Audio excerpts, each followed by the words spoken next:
Okay, let's get started. So this is the first day of the new system on the problem sets. People who have emailed me or who are able to email me in the future with a copy of their class schedule demonstrating that they are unable to make it will, need to, wait, is that, no, that's, I thought that was unstable for a second. So the policy is if you've got a class, you send me your schedule, you get to turn it in 10 minutes late. All right. So I have not yet posted the problem set, but I intend to do so by the end of today, and I will send you an announcement when it is posted. And so just so that this week we're actually switching in the middle of the week from one topic, inference of probability, to the next topic, which is social preferences. But the problem set is just going to cover one more long problem about probability inference, and then we'll have just one problem set about social preferences next week. And then it'll be Thanksgiving week. Yay, turkey. OK, so what are we going to talk about? We started talking about this idea of what Matt Rabin calls belief in the law of small numbers, which is, I'm going to put it in quotes one last time here, because, of course, there is no law of small numbers.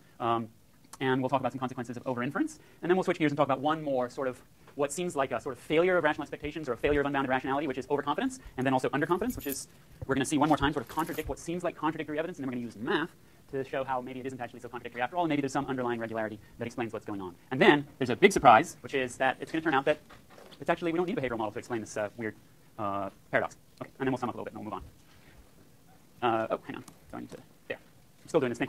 I'm switching back and forth between last year's notes and this year's notes. Okay, so we talked a little bit about these two sort of sets of evidence, if you want, what economists are fond of calling stylized facts. This is one of my all-time favorite pieces of economic jargon. Stylized facts, which is to say we don't actually have a 95% confidence interval around these statements. We've just seen a ton of data, and so we're going to tell you in general what seems to be true about the world. Okay? And in general, what seems to be true about the world is these two seemingly contradictory phenomena, the gambler's fallacy and the hot hand fallacy. Right? So we have loads and loads of actual facts about these things, and then we sort of generate in our minds sort of the stylized facts. Okay? So the stylized facts are that people commit the gambler's fallacy and the hot hand fallacy, and that they do so in different types of situations. Okay? So the gambler's fallacy is the belief that the next outcome is likely to be different from the previous ones, and the hot hand fallacy is the belief that the next outcome is likely to be similar to the previous ones. Right? So streaks won't continue, streaks will continue. Seemingly contradictory. But what? Oh, I'm sorry. These notes, see, this is the thing. These notes are not in the order that they should be. You teach the class one time, you learn what's good and what's not, and you're supposed to update that. But unfortunately, I just haven't had time. So what we're going to find is that these two seemingly contradictory mistakes or fallacies take place in systematically different circumstances. And it's the difference in the circumstances in which they happen that gives us the intuition to think about what the common mistake might be, the common underlying mistake. And we're going to find that they can both be explained by belief in what Matt Rabin calls the law of small numbers. And this is review from the last thing we talked about last time. Remember the law of large numbers. In a large sample of observations from a random process, the sample proportions, the frequencies that you actually observe of different outcomes, will, in a large enough sample, become more or less exactly the same as the underlying probability distribution of different outcomes. And as the sample approaches infinity, the sample distribution will approach the exact probability distribution. Okay? And so we have this idea of the belief in the law of small numbers, which is basically that that's true in small samples as well. That in samples that are way, way, way, way, way smaller than infinity, right? That somehow the probability, the distribution of the observed frequency distribution will start to converge to the true probability distribution just much faster than it actually does. Yeah? Now, here is my second piece of economic jargon for the day, which you need to remember. A person who believes in the law of small numbers is referred to in the literature as Freddy. That's just a fact. And the reason why that is the case is because the model belongs to Matt Rabin, and this is just how Matt Rabin is. What he says in the paper is, I cannot spend the rest of this paper repeatedly saying a person who believes in the law of small numbers, so I'm going to use a shorthand. And the shorthand I'm going to use for a person who believes in the law of small numbers is Freddy. That's our beloved Matt Rabin at his finest. OK, so here's the circumstances, the different circumstances in which these fallacies arise. Right? In situations where the true probabilities are known, like a lot of gambling situations, you flip a coin, you roll dice, the true probabilities are known or at least knowable. Right? On a roulette wheel, there's 38 little pockets that the ball can fall in. 36 of them are either red and black, and the other 2 are green. So to a first order approximation, the probability that red will come up or black will come up is half-half. Not exactly, but very close. And they're certainly equal. When the probabilities are known, then the belief in the law of small numbers tends to generate the gambler's fallacy, because what we're doing when the true probabilities are known, we're not doing probability inference. We're not using Bayes' rule. We know what the probability that a coin will come up heads is, and we just want to know what's the probability it will come up heads next time, which is not Bayesian inference, nor should it be. Okay? So I showed you this example last time. And then in situations where the true underlying probabilities are unknown, right, what's the probability that this coin is a 50-50 fair coin, given that I've just seen this sequence of outcomes, right? That's a situation where we're supposed to do probability inference. That's a situation where we're supposed to use Bayes' rule, because we're trying to figure out the probability of some unknown hypothesis given a set of signals, right? And in that situation, the exact same belief in the law of small numbers can lead to the hot hand fallacy, right? So I showed you this example. Basketball player makes 8 out of 10 consecutive shots. If that's all the information we have, while it's true that your best guess as to the proportion of hits and misses is 4/5, 1/5, you actually have an extremely imprecise idea, and what you should really say is, no, it could be in a huge range. The true probabilities could be in a huge range. It could be 1/5, 4/5, and you'd still get that occasionally. It could certainly be half-half, and you'd get 8 out of 10 occasionally. Okay? And so you over-infer, right? If you believe in the law of small numbers, you over-infer the underlying probability distribution, the likelihood of different hypotheses given a small sample of information. And then if the data then suddenly changes and the player suddenly misses 8 shots out of 10, if you're a really staunch believer in the law of small numbers, sorry about that, and there's a naivete versus sophistication thing here as well, which I'll just comment on briefly. But if you're a really staunch believer in the law of small numbers, then what you're likely to conclude is, oh, the underlying probabilities have changed from 4/5, 1/5 to 1/5, 4/5. This person's underlying propensity to make basketball shots has changed. They went from being on a hot streak to being on a cold streak. Not just an empirical observation, it's an actual fact about their variation in ability from one point in time to the next. Okay? Now, the comment about naivete versus sophistication, I'm using those terms very loosely here, is one of the things that's not going to be addressed very satisfactorily in Matt Radin's model is you'd think that eventually people would learn, right? Just like you would think that a naive beta delta discounter would eventually learn. And so it's an open question whether repeated experience with the same basketball player or the same mutual fund manager would cause people to continuously conclude that their underlying ability is changing from day to day, or whether people would gradually learn, oh, I'm committing the hot hand fallacy, right? And gradually stop being quite so Freddy. Oh, I should probably point out that Freddy, although introduced as a noun, is also used as an adjective.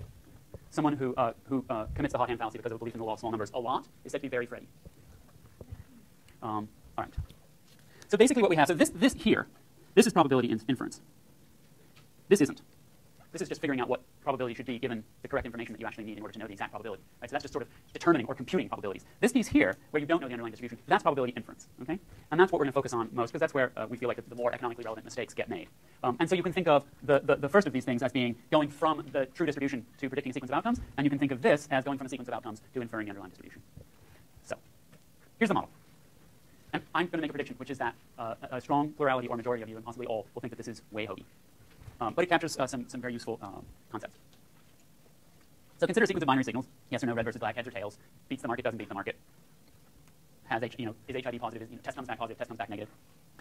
In actual probability theory, this can be thought of as drawing balls with replacement from an urn with any number of balls, where the proportions of red and black are p and 1 minus p. So if you're flipping a coin, you can think of that as being probabilistically identical to taking an urn with an even number of balls, where half of them are red, half of them are black, or half of them say t and half of them say h, and just pulling them out. And every time you flip the coin, you put the last ball back in, mix it up, and pull out another one. So that's with replacement. You replace the balls as you draw them, so that the distribution of balls in the urn stays the same from draw to draw. Okay? Freddy, very simply, believes that the balls are drawn from the urn without replacement. So you pull out a heads, you've used up a heads, you throw it away. You pull out another heads, whoa, there's getting to be not very many heads left in this urn. Okay? So the probability of pulling a head on the next turn is getting smaller and smaller.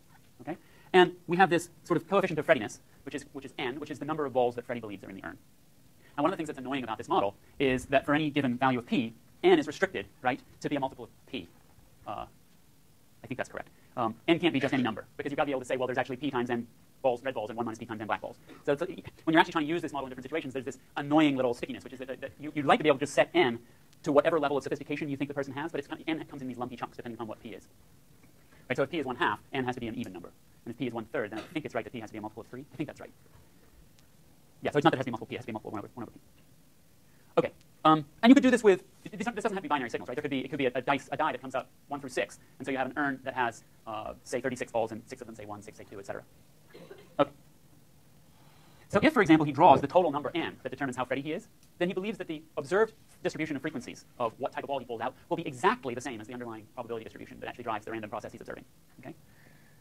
And then, basically n, this coefficient of Freddiness, he's more Freddy if n is smaller, okay, for any given p, any given true probability distribution. So you can imagine if Freddy is making this mistake, you can think about coin flips. If n is 2, then after one coin flip, Freddy thinks he knows the next outcome with certainty, right? So that's super nuts. If n was, if we're doing 2 coin flips in a row and n is 100,000, then we can wave our hands at Freddy's cognitive error. Okay, and then this is the second thing that's necessary, works okay, but is sort of annoying about the model, which is that periodically the balls are replenished. Okay, so that, remember we had the experiment in which the coin was quote-unquote flipped 22 times. The person was asked to make a gamble based on the 23rd flip, and then in another round of the experiment, they were allowed to wait for about half an hour and then do the 23rd flip. And the result was that people seemed to have the idea that the coin would rest, right? And so, well, we've sort of beaten all of the heads out of this coin, but we're going to let it rest so that it can recharge. Like, it's tiring to come up heads over and over again, so we're going to let it rest so that it can do its 1/2 thing again. And so this replenishing the balls is that. It's trying to capture that. Okay, this sort of apparent psychological regularity that people's belief in the law of small numbers is sort of periodic in nature.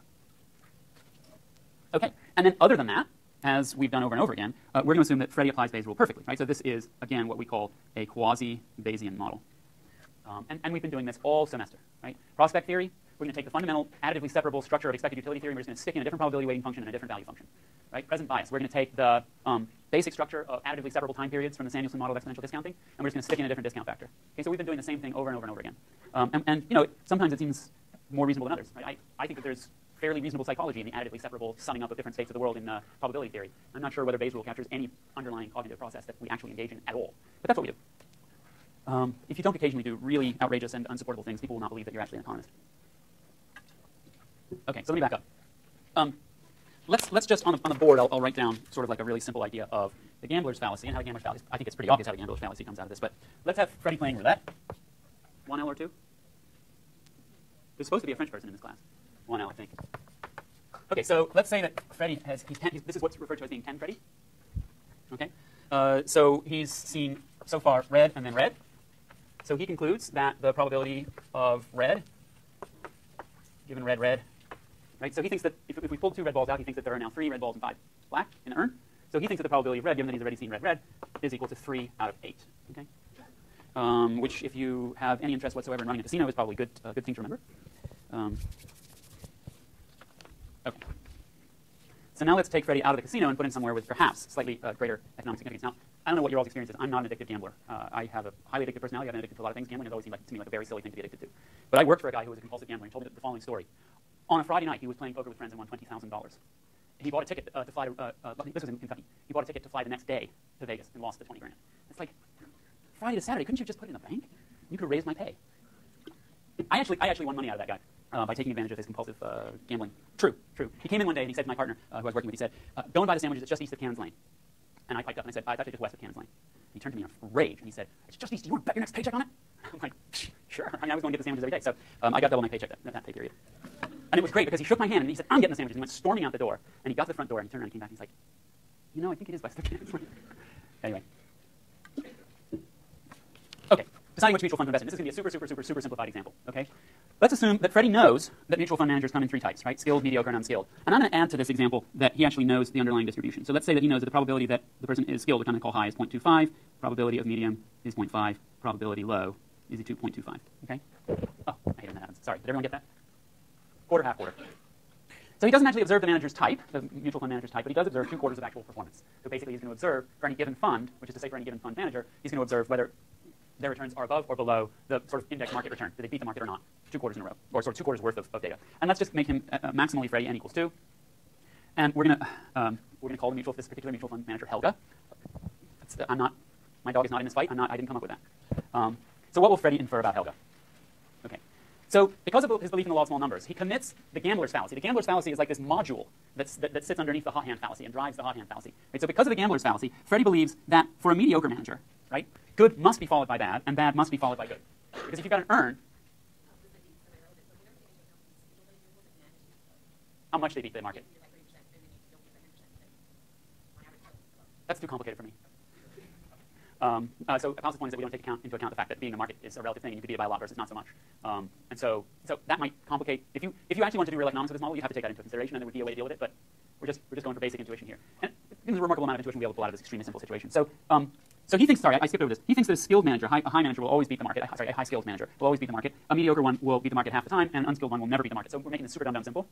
So for a mediocre manager who beats the market half the time, he thinks, well, there's one good and one bad ball in this urn, and if you pull out a good one, the next one has to be bad. Okay? And I'm not suggesting anybody's that dumb, but we're just pushing the thing to the limit to make it simple, but it captures a psychological regularity that we already know exists. This is extreme, but not actually conjecture.